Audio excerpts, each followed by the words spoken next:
उस दिन हरियापुर गांव में कुछ ऐसा हुआ जिसकी किसी ने कल्पना भी नहीं की थी। गांव के सबसे पुराने और मशहूर होटल के सामने सैकड़ों लोग खड़े थे, लेकिन खाने के लिए नहीं, बल्कि वहां हो रहे तमाशे को देखने के लिए। सड़क के दूसरी तरफ एक छोटा सा ढाबा था। उसके ऊपर एक टेढ़ा सा बोर्ड लटक रहा था, राहुल का सस्ता ढाबा, सिर्फ 20 रुपए में पेट भर खाना। लोगों को हैरानी इस बात की नहीं थी कि ढाबे पर भीड़ लगी हुई थी। हैरानी तो इस बात की थी कि उस छोटे से ढाबे के सामने पुलिस की गाड़ी खड़ी थी और राहुल दोनों हाथ जोड़कर एक आदमी के सामने खड़ा था। वो आदमी गुस्से में चिल्लाया, अब बता राहुल, सिर्फ 20 रुपए में लोगों को क्या खिला रहा था? ऐसा कौन सा खेल खेल रहा था तू? राहुल की आंखों में आंसू थे, लेकिन उसने जो जवाब दिया उसे सुनकर वहां खड़े हर इंसान का सिर शर्म से झुक गया। मैंने कोई खेल नहीं खेला महेश जी। मैं तो बस इतना चाहता था कि इस गांव में कोई गरीब भूखा ना सोए। लेकिन सवाल अभी भी वही था, सिर्फ 20 रुपए में पेट भर खाना कैसे? और यही सवाल राहुल की जिंदगी बदलने वाला था। कुछ महीने पहले की बात है। हरियापुर एक छोटा लेकिन चहल पहल वाला गांव था। गांव के बीचों बीच एक बड़ा होटल था, महेश भोजनालय। महेश का होटल पूरे इलाके में मशहूर था, लेकिन उसकी एक और वजह से भी पहचान थी। वहां खाना अच्छा था, मगर कीमतें बहुत ज्यादा थीं। एक दिन दो मजदूर होटल के सामने बैठे आपस में बात कर रहे थे। भाई, आज सुबह से काम नहीं मिला, जेब में बस 30 रुपए है। 30 रुपए में यहाँ क्या मिलेगा? एक प्लेट खाना ही 50 रुपए का है। दोनों चुप हो गए। उसी समय पास से राहुल गुजर रहा था। राहुल एक साधारण युवक था। वो गांव के बाहर एक छोटी सी किराने की दुकान पर काम करता था। घर में उसकी बूढ़ी माँ थी। राहुल ने मजदूरों की बात सुनी और कुछ देर तक उन्हें देखता रहा। शाम को वो घर पहुंचा। उसकी माँ चूल्हे पर खाना बना रही थी। आ गया बेटा, आज बहुत थका हुआ लग रहा है। राहुल चुपचाप बैठ गया। माँ, आज मैंने दो मजदूरों को देखा। दोनों भूखे थे, लेकिन उनके पास इतना पैसा नहीं था कि होटल में खाना खा सकें। माँ ने उसकी तरफ देखा। गरीब आदमी की सबसे बड़ी मजबूरी यही होती है बेटा। भूख लगती सबको है, लेकिन खाना हर किसी की पहुंच में नहीं होता। राहुल कुछ देर सोचता रहा, फिर अचानक उसकी आंखों में चमक आ गई। माँ, अगर मैं एक ऐसी जगह खोलूं जहां गरीब से गरीब आदमी भी पेट भर खाना खा सके। सोच तो बहुत अच्छी है, लेकिन ढाबा खोलना आसान नहीं है।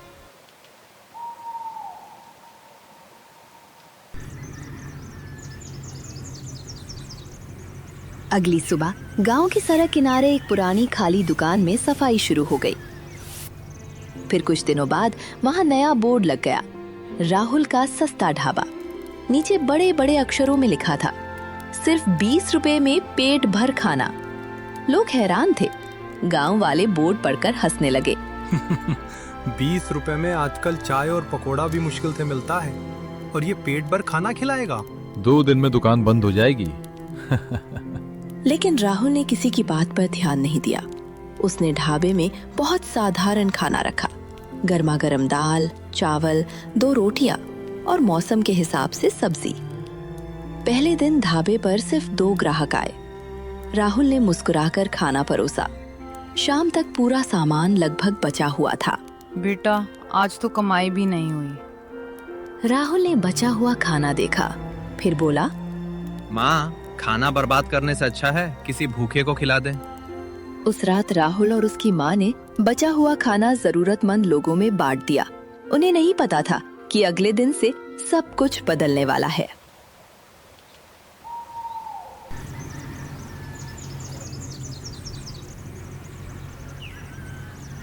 अगली सुबह वही मजदूर राहुल के ढाबे पर पहुंचे। उन्होंने 20 रुपए में भर पेट खाना खाया। भाई राहुल, खाना तो किसी बड़े होटल से भी अच्छा है। दूसरे दिन वे अपने साथ और लोगों को ले आए। फिर धीरे धीरे खबर पूरे गांव में फैल गई। कुछ ही दिनों में राहुल के ढाबे के सामने लंबी लाइन लगने लगी। सबके बीच एक ही चर्चा थी, राहुल के ढाबे में सिर्फ 20 रुपए में पेट भर खाना मिलता है। राहुल की मेहनत रंग ला रही थी, लेकिन सड़क के दूसरी तरफ बैठा महेश ये सब देख रहा था। उसके होटल में अब पहले जैसी भीड़ नहीं थी। दिन उसने अपने नौकर से पूछा, आज कितने ग्राहक आए? साहब, आधे से भी कम। महेश ने बाहर सड़क के उस पार राहुल के ढाबे की तरफ देखा। वहाँ लोगों की भीड़ थी। महेश के चेहरे पर गुस्सा साफ दिखाई दे रहा था। ये लड़का ज्यादा दिन नहीं चलेगा। तभी महेश राहुल के ढाबे पर पहुंचा। महेश ने ढाबे के चारों तरफ देखा, फिर मुस्कुराते हुए बोला, सुना है बड़ा अच्छा काम कर रहा है तू, लेकिन एक बात मेरी समझ में नहीं आई। 20 रुपए में पेट भर खाना देकर आखिर कमाता क्या है तू? बस लोगों का प्यार है। कमाई सिर्फ पैसों से नहीं होती महेश जी। महेश का चेहरा बदल गया। वो बिना कुछ कहे वहां से चला गया, लेकिन उसके मन में एक ही बात घूम रही थी, इस ढाबे का कोई ना कोई राज जरूर है। कुछ दिनों बाद गांव में एक अजीब अफवाह फैलने लगी। लोग कहने लगे कि राहुल के ढाबे में सस्ता खाना इसलिए मिलता है क्योंकि वो घटिया सामान इस्तेमाल करता है। कुछ लोगों ने तो ये भी कहना शुरू कर दिया कि राहुल बाहर से खराब चावल खरीदता है। एक दिन 2 ग्राहक खाना छोड़कर उठ गए। हमने सुना है तुम्हारे खाने में मिलावट होती है। ये किसने कहा आपसे? लेकिन आदमी जवाब दिए बिना चला गया। राहुल समझ गया कि कोई उसके खिलाफ लोगों को भड़का रहा है। उस दिन ढाबे में बहुत कम ग्राहक आए। राहुल परेशान होकर देर रात तक ढाबे पर बैठा रहा। माँ उसके पास आई। बेटा, सच की राह आसान नहीं होती। लेकिन माँ, अगर लोग मुझ पर भरोसा करना छोड़ देंगे तो? भरोसा बोलने से नहीं, काम से वापस आता है।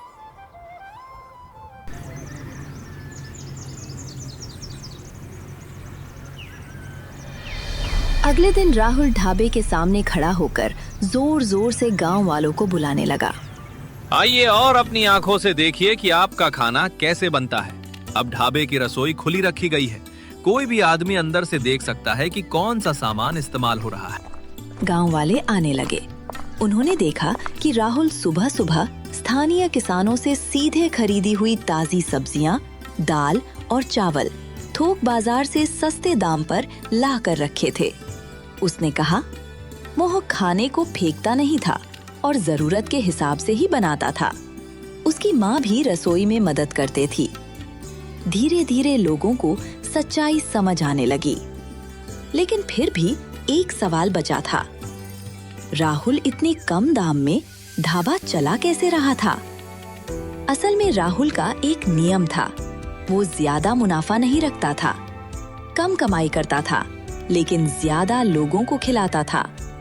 उसका मानना था कि कम मुनाफे में ज्यादा ग्राहक होना, ज्यादा मुनाफे में खाली दुकान से बेहतर है। कुछ ही दिनों में राहुल का ढाबा पहले से भी ज्यादा चलने लगा, और यही बात महेश को सबसे ज्यादा परेशान कर रही थी।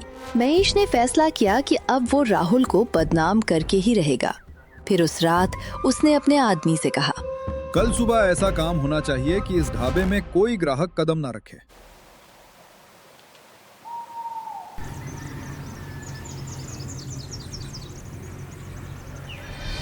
अगली सुबह राहुल ने जब ढाबा खोला तो उसके होश उड़ गए।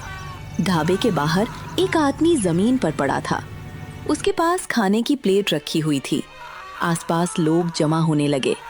वो आदमी जोर जोर से चिल्ला रहा था, राहुल के खाने ने मेरी तबीयत खराब कर दी। कुछ ही मिनटों में भीड़ जमा हो गई। राहुल घबरा गया। लेकिन आपने खाना कब खाया? मैंने तो अभी ढाबा खोला ही है।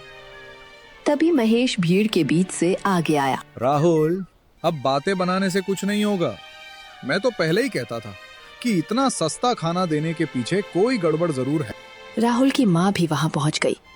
उसने उस आदमी को ध्यान से देखा। फिर अचानक उसकी नजर प्लेट पर गई। माँ ने राहुल से कहा, बेटा, ये खाना हमारा है ही नहीं। कैसे माँ? हमारी दाल में आज सुबह टमाटर डाला ही नहीं गया है। तभी राहुल ने उस आदमी से पूछा, अगर तुमने मेरे ढाबे का खाना खाया है तो बताओ, आज मैंने कौन सी सब्जी बनाई है? आदमी चुप हो गया। अब लोगों को शक होने लगा। महेश धीरे धीरे पीछे हटने लगा। लेकिन बात यहीं खत्म नहीं हुई। उसी समय गांव का एक लड़का दौड़ता हुआ आया। उसके हाथ में एक छोटा सा थैला था। वो जोर से बोला, रुको, मैंने कल रात इन्हें देखा था। उसने उस आदमी और महेश के की तरफ इशारा किया। लड़के ने बताया कि रात में दोनों राहुल के ढाबे के आसपास घूम रहे थे। अब मामला पंचायत तक पहुंच गया। पंचायत में महेश से सवाल पूछे गए। पहले उसने सब कुछ नकार दिया, लेकिन जब उसके नौकर ने सच बता दिया तो पूरा राज खुल गया। महेश ने राहुल को बदनाम करने के लिए ये नाटक करवाया था। पूरा गांव गुस्से में था।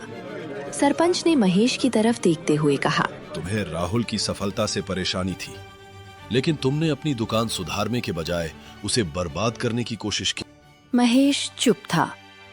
उसका सिर झुका हुआ था। लेकिन कहानी अभी खत्म नहीं हुई थी। महेश का होटल लगभग खाली हो गया। लोगों का उससे भरोसा उठ चुका था। एक शाम महेश अपने होटल में अकेला बैठा था। तभी बाहर तेज बारिश शुरू हो गई। उसी समय एक बूढ़ा मुसाफिर उसके होटल के सामने आकर खड़ा हुआ। उसने धीरे से कहा, बेटा, बहुत भूख लगी है, लेकिन मेरे पास सिर्फ 20 रुपए है। महेश ने उसकी तरफ देखा। कुछ महीनों पहले शायद वो उसे भगा देता, लेकिन आज उसकी आंखों के सामने राहुल का चेहरा आ गया। वो चुपचाप रसोई में गया। थोड़ी देर बाद वो एक थाली लेकर आया। उसने मुसाफिर के सामने रख दी। लेकिन मेरे पास सिर्फ 20 रुपए है। रहने दीजिए, आज खाना मेरी तरफ से है। मुसाफिर की आंखों में खुशी आ गई। महेश कुछ देर तक उसे खाना खाते देखता रहा। उसके चेहरे पर पहली बार एक सच्ची मुस्कान दिखाई दी। उसे समझ आ गया था कि राहुल के ढाबे का असली राज 20 रुपए नहीं था। असल राज था लोगों की भूख समझना।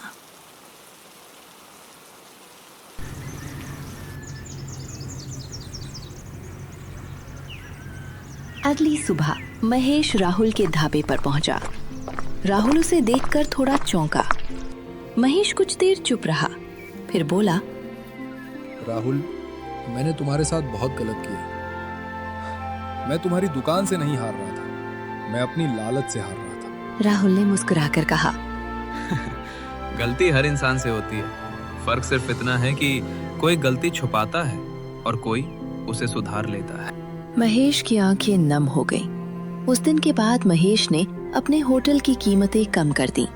उसने खाने की गुणवत्ता बेहतर की और जरूरतमंद लोगों के लिए अलग से सस्ता खाना शुरू किया। धीरे धीरे उसके होटल में भी ग्राहक वापस आने लगे। कुछ महीनों बाद हरियापुर की सड़क पर 2 बोर्ड साथ साथ चमक रहे थे। एक तरफ राहुल का सस्ता ढाबा, 20 रुपए में पेट भर खाना, और दूसरी तरफ महेश भोजनालय, ईमानदारी का स्वाद। दोस्तों, जिंदगी में आगे बढ़ने के लिए मेहनत जरूरी है, लेकिन किसी दूसरे को गिराकर आगे बढ़ने की कोशिश हमेशा इंसान को नीचे ले जाती है। राहुल ने कम कीमत में खाना देकर सिर्फ अपना ढाबा नहीं चलाया, उसने लोगों का भरोसा जीता।